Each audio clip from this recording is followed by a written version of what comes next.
Welcome back to Movie Insiders. Today we have Harvey Douglas here to talk about his new and improved Sherlock Holmes for 2030. Thanks for having me, Jim.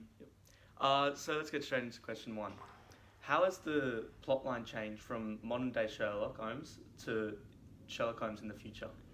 The plot for Sherlock Holmes in 2030 will be set in a post-nuclear war time period where majority of the Earth's population has died.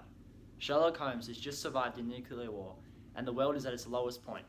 Resources in the time of this event is limited, which means that there will be a high crime rate. Sherlock aims to find and stop these events from happening by using the clues provided.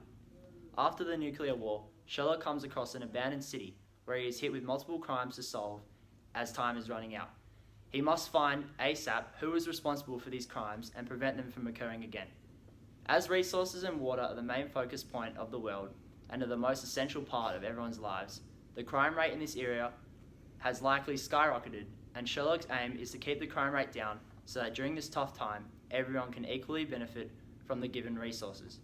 Many people Sherlock comes across has PTSD after the war. However, this doesn't faze Sherlock as his emotions and demeanour is still the same as the current Sherlock Holmes.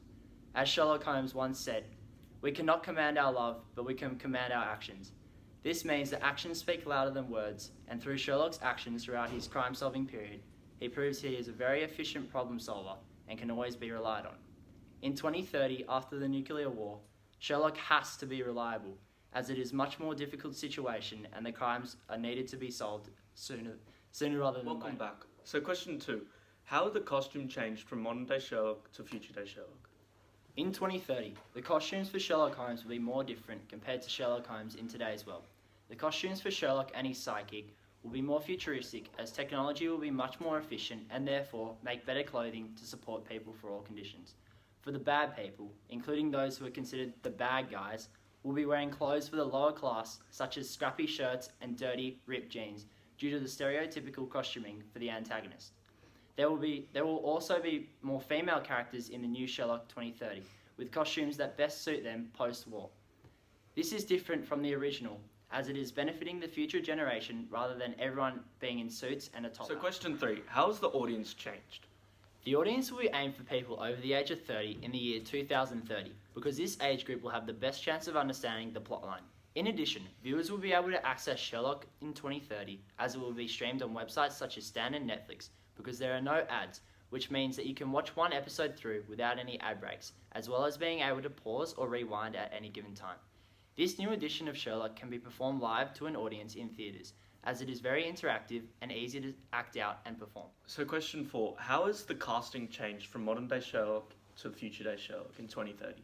A key idea in our new Sherlock relating to the casting could be the treatment of women, as they can have a more superior role as well as a more interactive role. Some possible actresses include Jennifer Aniston for Sherlock Holmes or Margot Robbie for Sherlock Holmes. Dr. Watson can possibly be Rebel Wilson or Melissa McCarthy. This will help bring in a wider audience as the character of Sherlock Holmes is not the stereotypical male actor. Harvey, for coming along to speak about your new Sherlock film. Sounds very interesting. Thank you very much, Jim, for having me. No worries.